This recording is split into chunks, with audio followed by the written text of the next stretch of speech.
Welcome back मेरे guys. आप सभी का एक बार फिर से स्वागत है BR क्रिक इन्फो पे। आज की इस वीडियो में हम बात करेंगे टीम मैनेजमेंट के बारे में कि टीम मैनेजमेंट के अंदर क्या क्या कमी, किस बंदे के अंदर क्या कमी है।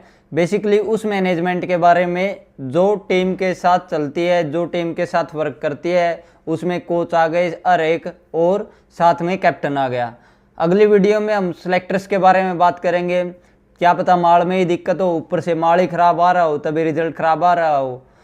ये बात करनी इसलिए ज़रूरी है क्योंकि पिछले 10 मैचों में से हम 8 मैच तो हार गए हैं। एक मैच का नो रिजल्ट रहा था बारिश के कारण, और जैसे हमारी हालत थे कहीं ना कहीं लगता कि वो मैच भी हम पिल सकते थे, लेकिन छोड़ दो उसको। लेकिन 10 में से 8 मैच हारना, एक का नो रिजल्ट रहना और एक मैच ही हम जीत पाए, वो भी ODI मैच, कहीं ना कहीं बड़ा सवाल खड़ा करता है कि टीम मैनेजमेंट के ऊपर क्या कमी है, किस बंदे के अंदर क्या कमी है। पूरी की पूरी टीम मैनेजमेंट की इस वीडियो में हम बात करेंगे। तो जल्दी जल्दी चैनल को सब्सक्राइब कर लो, वीडियो को लाइक कर देना। बात करते हैं सबसे पहले टीम मैनेजमेंट की। टीम मैनेजमेंट में है कौन कौन। हमारे सबसे पहले हेड कोच की बात कर लेते हैं। हेड कोच है हमारे गौतम गंभीर, आप सभी को पता है, जिसका काम होता है कि पूरी स्ट्रेटेजी तैयार करना, प्लेइंग 11 सेलेक्ट करना कि ये कॉम्बिनेशन खेलेगा। और असिस्टेंट कोच हैं रायन टेन, अजीब सा नाम है, रायन टेन, टेंडा भाई कह देते हैं, इसका नाम टेंडा भाई है। ये बेसिकली इसका काम क्या है कि इसका काम है गौतम गंभीर की मदद करना, क्योंकि वो भी एक आदमी ही है, उसके ऊपर भी ज़्यादा प्रेशर आ जाता है, तो उसके प्रेशर को हैंडल करना इसका मेन काम ये है। बैटिंग कोच है हमारे कोटक साहब, सितांशु कोटक, ये हमारी बैटिंग पे काम करते हैं। बॉलिंग कोच है मोर्नी मोरकल जी, जिनको गौतम गंभीर जी को खेलने में तकलीफ होती थी, इसलिए ये हमारे बॉलिंग कोच हैं। स्पिन बॉलिंग कोच जो अभी 2026 में जोड़े गए थे हमारे टीम के साथ, साईराज जी हैं spin bowling coach. Fielding coach है T दिलीप, और स्ट्रेंथ एंड कंडीशनिंग कोच है एड्रियन ली रोक्स। ये हमारा कोचिंग स्टाफ है। T20I में हमारा कप्तान श्रेयस अय्यर अभी अभी बन के आया है, और कप्तानी की कोई अच्छी शुरुआत नहीं हुई है। लगातार मतलब 7 मैच हार चुके कप्तानी में। वो बात अलग है कि कल से जिम्बाब्वे के खिलाफ सीरीज स्टार्ट हो रही है, उसमें हम उनको उनके औकात दिखा देंगे, 3-0 कर देंगे। ऐसे लक्षण लग तो नहीं रहे हैं, लेकिन उम्मीद है कि हो जाएगा ये। और ODI को कैप्टन है अपने शुभमन गिल, प्रिंस इंडिया का कहे जाने वाले प्रिंस। तो ये सभी कहीं ना कहीं जिम्मेदार हैं, इंडिविजुअल हर एक जिम्मेदार है, क्योंकि अगर आप टीम इंडिया में सिलेक्ट हो गए हो, ठीक है, तो आपकी जिम्मेदारी बनती है कि मैच को जिताना, मैच की कंडीशन को समझना, ना कि मैच को हरवाना। इंडिविजुअल तो हर एक जिम्मेदार है, लेकिन इंडिविजुअल्स के ऊपर भी कहीं ना कहीं प्रेशर होता है, तभी वो जिम्मेदारी उठा नहीं पाते, क्योंकि वही सेम प्लेयर्स हैं जो आज से मतलब लगभग 1 या 1.5 साल पहले खेल रहे थे। तो वही सेम प्लेयर्स के साथ अभी भी हम खेल रहे हैं, लेकिन पहले रिजल्ट और कुछ थे, अब रिजल्ट और कुछ सामने आ रहे हैं। तो उन्हीं सभी रिजल्ट्स के बारे में बात करें तो पिछले कुछ दिन, 2 महीने तो हमारे लिए बिल्कुल ख़राब गए हैं। हालांकि आने वाले दिन अच्छे हो सकते हैं या इससे भी बुरे हो सकते हैं, हर एक चीज़ अनएक्सपेक्टेड सी हो गई है। तो उन सभी पे बात करते हैं। सबसे पहले बात कर लेते हैं गौतम गंभीर की, हेड कोच की। क्या काम है, ये तो है नहीं कि ये खेलना सिखाएगा विराट कोहली को, ये खेलना सिखाएगा श्रेयस अय्यर को, ये खेलना सिखाएगा तिलक वर्मा को। खेलना वो सभी जानते हैं, लेकिन हेड कोच का काम क्या होता है। बेसिकली हेड कोच का काम होता है एक मेंटर की तरह, जो मतलब आपको एक अच्छी गाइडेंस दे, अच्छी मतलब बैकिंग दे कि हाँ भाई तू मेरा बंदा है, तू ही करके देगा मेरे को। ये काम नहीं होता है हेड कोच का कि 2 मैच किसी के खराब हो जाएं तभी हम उसको बंदे को ड्रॉप कर दें। टीम में मतलब एक अनसिक्योर सा माहौल है। अभी ये रोहित शर्मा वाली बात उड़ी, जो पांडे साहब ने जो रिपोर्ट की थी, वो सच है या झूठ है किसी को नहीं पता अभी तक, लेकिन उड़ी, अफवाह उड़ी। क्यों उड़ी? क्योंकि टीम के अंदर इतनी इनसिक्योरिटीज हो गई हैं। स्टार कल्चर को गायब करना है। और कोई स्टार है यार टीम में, जिसने टीम इंडिया को खेल लिया तो वो और कोई स्टार है। स्टार कल्चर में विराट कोहली भी स्टार है, ईशान किशन भी स्टार है। तो ये चीजें मतलब, जो राहुल द्रविड़ क्या करता था, अपने कोच साहब राहुल द्रविड़, जो 24 का वर्ल्ड कप चल रहा था, तो उनका काम क्या था विराट कोहली का पूरा वर्ल्ड कप खराब जा रहा था, उन्होंने उसको बैक किया। चाहते तो वो गोती की तरह वो भी ये ऐसे बयानों में लग जाते या उसको 2 मैच के बाद ड्रॉप करते। उस बैकिंग का नतीजा क्या निकला, फाइनल में वो पारी आई, जिसकी वजह से हम T20 वर्ल्ड कप 24 का जीते। अब कुछ चमन चिंटू कहेंगे उसने तरवा दिया था, मिड इनिंग में कहा भी था, कुछ लोगों ने अभी भी कह रहे हैं, लेकिन वो पारी नहीं आती तो 3-4 हमारे जल्दी आउट हो गए थे। उस दिन हम 70 पे भी ऑल आउट हो सकते थे। तो राहुल द्रविड़ का ये काम था। On the other hand Gautam गंभीर क्या कर रहे हैं, जिस प्लेयर को बैक करना चाहिए उसको तो बैक कर नहीं रहे, और जिस प्लेयर को मतलब टीम पोजीशन होती है, पहले क्या होता था कि फिक्स होता था, 1-2 प्लेयर को छोड़ के, 1 प्लेयर को छोड़ के 2 प्लेयर को लगा लो कि ऊपर नीचे होता था, अदरवाइज फिक्स होता था। हमारा ओपनिंग भी फिक्स होती थी, फिर 3 नंबर भी फिक्स था, 4, 5, 6 सारे फिक्स थे कि ये बंदा आएगा। अब क्या हो रखा है, ओडीआई की बात कर लेते हैं, 1, 2, 3 को छोड़ के कोई फिक्स नहीं है कि 4 पे ईशान किशन आएगा या श्रेयस अय्यर आएगा, 5 पे कोई फिक्स नहीं है, श्रेयस अय्यर खेलेगा, केएल राहुल खेलेगा या ईशान किशन खेलेगा। ऐसे ही मतलब सेम सीक्वेंस बिगड़ा हुआ है ओडीआई के अंदर। तो गौतम गंभीर को कहीं ना कहीं ये बात समझनी होगी यार, टीम के अंदर इनसिक्योरिटीज कम करनी होगी और हर एक प्लेयर को जिम्मेदारी देनी होगी कि आपका काम यहाँ पे ये है, आपको इस तरीके से खेलना है। अटैकिंग क्रिकेट हो सकता है, डिफेंसिव क्रिकेट हो सकता है, होता है कई बार आप ओपनिंग की अप्रोच रखते हो कि अटैकिंग होती है, कई बार अप्रोच होती है कि डिफेंसिव होती है, ऊपर से विकेट नहीं देनी, लास्ट में मारदाड़ करनी है। 2 अप्रोचेज होती हैं, वो गौतम गंभीर की अपनी हो सकती है, मेरा कुछ और मानना हो सकता है, गौतम गंभीर का और कुछ हो सकता है, लेकिन उन अप्रोचेज पे काम करना और प्लेयर्स को बैक करना।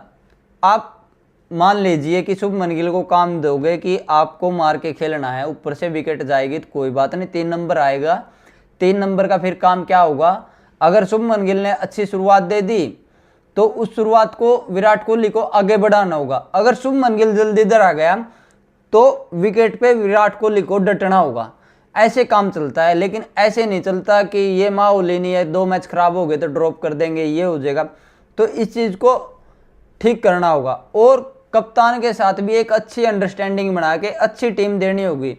अगर कप्तान के साथ आपकी अच्छी अंडरस्टैंडिंग होगी तो टीम का मतलब कहीं भला हो सकता है।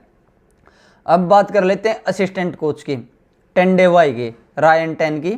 इसका काम क्या है कि बेसिकली असिस्टेंट कोच किस लिए रखा जाता है कि एक बंदे पे प्रेशर ज़्यादा आ जाता है, और वो प्रेशर है, वो बंदा है इस सीन में गौतम गंभीर जो हमारे हेड कोच हैं। तो गौतम गंभीर पे अगर ज़्यादा प्रेशर है तो इसका काम है कि ड्यूटी है कि ये समझाए, हाँ सर यहाँ पे ये गलती हो रही है, हम इसको ऐसे सुधार सकते हैं और आप थोड़ा काम रहो, कंपोज्ड रहो, आप यहाँ पे ये गलती कर रहे हो।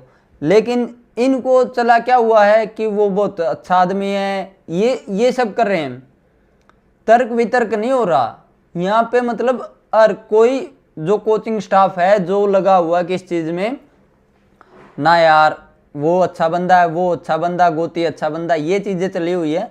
ये भी अपना काम ठीक से कर नहीं रहा मेरे को लगता है। अगर ये ठीक से करेगा अपना काम तो गौतम गंभीर कहीं ना कहीं 70% इंप्रूवमेंट आएगी गौतम गंभीर के अंदर। वो भी है एक आदमी ही है, ठीक है, आजकल उसका दिमाग खराब थोड़ा ज़्यादा ही चला हुआ है, लेकिन इसका काम है। अब बात कर लेते हैं बैटिंग कोच की, कोटक साहब की।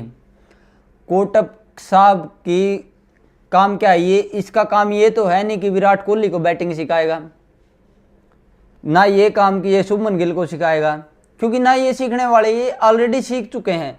इनका काम क्या है कि ये बताना कि पिच को एनालाइज करना है कि इस तरीके से बॉल आएगी, ऐसे बॉल आएगी, इस तरीके से खेलना है, और प्लेयर्स को बैक करना है कि मेरे को गौतम गंभीर से बात करे कि मेरे को ये 4-5 बंदे चाहिए बैटिंग के अंदर और मैं इनको खिलाऊंगा, और 2-3 ये मेरे को बैकअप चाहिए, ये खेल लेंगे। लेकिन फिर वही बात आ जाती है, लगे किस चीज़ में रहे हैं, गौतम गंभीर अच्छे आदमी हैं, सबको पता है गौतम गंभीर अच्छे आदमी है, कोई उनको बुरा नहीं कह रहा। आप अपनी ड्यूटीज़ करो। अगर हर एक बंदा अपनी ड्यूटीज़ को समझ लेगा तो ये वही टीम इंडिया है जो कुछ दिन पहले अनबीटन थी, अब अनविन हो रखी है। फिर बात कर लेते हैं बॉलिंग कोच मोर्नी मोर्कल की।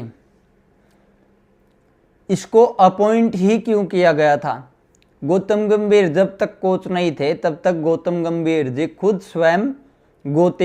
स्वयं इंटरव्यूज में आके ये कहते थे कि विदेशी कोचेज का रखने का कोई मतलब ही नहीं बनता। हमारे पास इंडिया में मैन पावर इतनी ज़्यादा है, इतने अच्छे अच्छे प्लेयर्स दिए हैं इंडिया ने, तो उनको क्यों नहीं रखा जाता? लेकिन कुछ ही दिन बाद गौतम गंभीर कोच टीम इंडिया बनते हैं, हेड कोच, और उसके बाद ये मोर्नी मोर्कल को बॉलिंग कोच के लिए सजेस्ट करते हैं।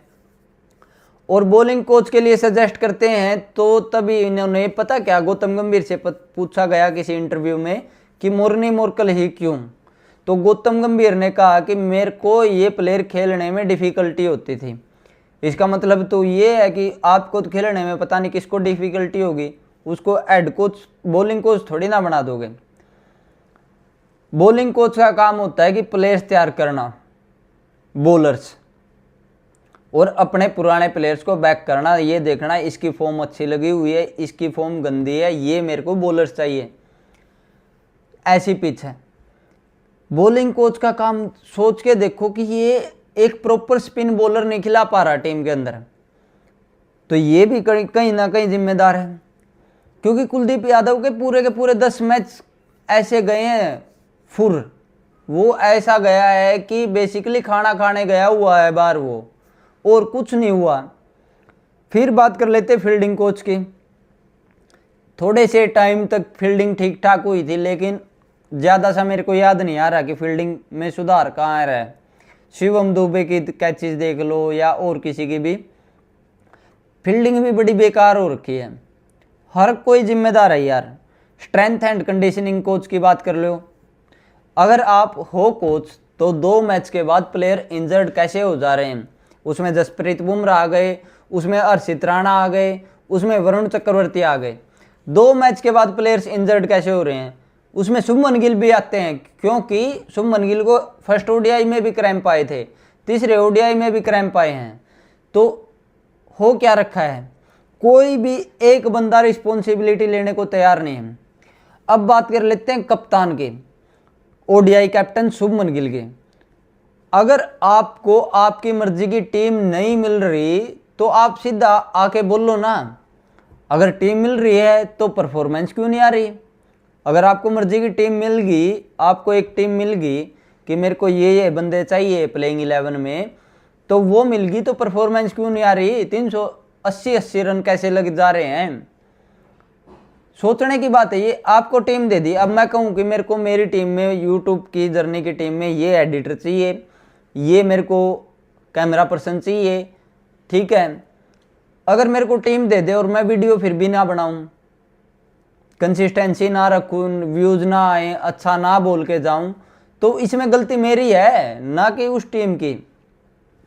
अगर टीम नहीं मिल रही तो सामने से बोल लो, अगर मिल रही है तो रिजल्ट पे बात करो, क्यों नहीं आ रहा वो रिजल्ट। अब बात कर लेते हैं T20I कैप्टन की। T20I कैप्टन श्रेयस अय्यर, ठीक है, नया आया था तो इतना भी नया नहीं है, टीम के अंदर पहले से मौजूद है। नया आया था तो आयरलैंड से नहीं पिलना था। अकाउंटेबिलिटी कहाँ है? अगर आपको सेम बात वही है, आपको टीम नहीं मिल रही तो बोल लो। और अगर आपके माइंड के अंदर ये प्रेशर है कि बड़ी मुश्किल से कैप्टनसी मिली है, ये चली जाएगी, तो ऐसी गंदी कप्तानी से अच्छा है कि चले जाने दो। आप अपनी बात सामने तो रखो। एक बात तो आप कह रहे हो कि मैं किसी के मतलब तलवे नहीं चाटूंगा, इस टाइप की कुछ बात थी, दूसरी तरफ से रिजल्ट भी नहीं आ रहा, तो बेसिकली हर एक बंदा जिम्मेदार है। ये नहीं है कि एक बंदे की वजह से खराब हुई है टीम, और एक बंदा जिम्मेदार है, कप्तान भी जिम्मेदार है, उसमें कोच भी जिम्मेदार है, हेड कोच भी जिम्मेदार है, बॉलिंग कोच भी, स्पिन बॉलिंग कोच भी, बैटिंग कोच भी, फील्डिंग कोच भी। गलती कहीं एक डिपार्टमेंट में नहीं हो रही, गलती हर एक डिपार्टमेंट में है। बॉलिंग की बात कर लो, बॉलिंग में गलतियां, बैटिंग की बात कर लो, बैटिंग में गलतियां, फील्डिंग की बात कर लो तो फील्डिंग में गलतियां। हो क्यों रखी हैं ये सारी गलतियां? इन सारी गलतियों का एक ही मतलब बनता है, एक तो सबसे बड़ा मतलब मेरे हिसाब से इनसिक्योरिटीज। अब मेरे को ही नहीं सिक्योरिटी होगी कि मेरी इनकम आएगी कहाँ से, मैं खाऊंगा कैसे, तो मैं वीडियो कैसे बना लूँगा। अगर मेरे को किसी बात की सिक्योरिटी है, मेरे को ये सिक्योरिटी है कि मेरा सुबह का खाना रखा है, शाम का खाना रखा है, तो मैं अच्छे से फोकस कर पाऊंगा यूट्यूब पे। अगर मेरे को यही नहीं सिक्योरिटी कि मेरे को सुबह का खाना कहाँ से मिलेगा या शाम का खाना कहाँ से मिलेगा, तो मैं कैसे फोकस वीडियो बनाने पे कर पाऊंगा, कैसे मैं फोकस और काम पे कर पाऊंगा। खाने की ही नहीं सिक्योरिटी होगी। खाने का एग्जाम्पल इसलिए दिया, अगर मेरे को यही नहीं सिक्योरिटी कि मैं अगला मैच खेल लूंगा नहीं खेल लूंगा, तो मैं परफॉर्म कैसे कर पाऊंगा। मेरे दिमाग में तो वो बातें घूम रही हैं कि मैं अगला मैच खेल लूंगा नहीं खेल लूंगा। सोच रहे हो, ये थी टीम मैनेजमेंट की बात कि किस किस बंदे की क्या क्या गलतियां हैं। अगली वीडियो में हम बात करेंगे सिलेक्शन की। क्या पता ऊपर से ही माल खराब आ रहा हो, लेकिन आपके पास जितना भी माल आया है, अब मेरे पास मैंने कोई ऑर्डर किया और वो मेरे को ज़रूरी चाहिए है, उस पर देश की बात आती है, तो उस ऑर्डर को ज़रूरी चाहिए, ऊपर से थोड़ी बहुत गलती होगी, आ गया माल। और ऐसा नहीं है कि वो ऊपर से माल बनाने वालों की ही चलती है 15 के 15 प्लेयर्स पे। 2-3 प्लेयर्स कोच की मर्जी के होते हैं, 2-3 प्लेयर्स कप्तान की मर्जी के होते हैं, और बाकी के प्लेयर सेलेक्टर्स की मर्जी के होते हैं। हर किसी की चलती है उस चीज़ में भी। लेकिन जितने भी आ गए, ये मानो कि ये माल आ गया और ये काम करना ज़रूरी है, उसी माल से मैं अपना बेस्ट दूंगा ना। अब माल तो आ गया, वापस से माल तो आने वाला नहीं है, इस बार के लिए तो आने वाला है नहीं। अगली बार के लिए मैं बोल सकता हूँ कि भाई पिछली बार माल में गड़बड़ थी, अगली बार भी ऐसे करोगे तो आप जिम्मेदार हो गए। समझ रहे हो, ये तो मैनेजमेंट की गलतियां थी मेरे हिसाब से। आपको क्या गलती लगती है आप भी बताना, अपने विचार देना। अगली वीडियो में हम बात करेंगे सिलेक्टर्स के बारे में कि सिलेक्टर्स को, किस प्लेयर को इग्नोर कर रहे हैं, कौन प्लेयर टीम के अंदर होना चाहिए, किसको थोड़ा और टाइम देना चाहिए डोमेस्टिक में या किसको एनसीए में टाइम देना चाहिए। अगली वीडियो में उन सभी में बातें करेंगे। आज की वीडियो में सिर्फ इतना ही। जाते जाते कमेंट सेक्शन में आप भी अपनी राय दे के जाना और चैनल को सब्सक्राइब करके जाना। Thank you so much for watching my videos. Continue and again special thanks to Chris भाई। यार कमाल की स्पोर्ट दिखा रहा है बंदे, मैं मतलब इतनी भयंकर स्पोर्ट दिखा रहा है ना, मतलब दिल खुश हो जाता है, गदगद हो जाता है मन। कई बार मैं सोचता हूँ, और भी कुछ काम करते टाइम सोचता हूँ कि बंदा स्पोर्टिव होता है, ऐसा हो, क्रिस का ही रोल निभा लोगो ते। कम से कम मेरी ज़िंदगी में क्रिस है, मेरी यूट्यूब की जर्नी में क्रिस एक अच्छा बंदा बन के आया। वो ही कंसिस्टेंट रहने पे मजबूर कर रहा है। तो आपकी ज़िंदगी में तो इतने बड़े बड़े नाम से हैं, तो आप उनकी सोच लो। आज के लिए सिर्फ इतना ही। जय हिंद, मिलते हैं अगले वीडियो में जल्दी। Thank you so much, thank you.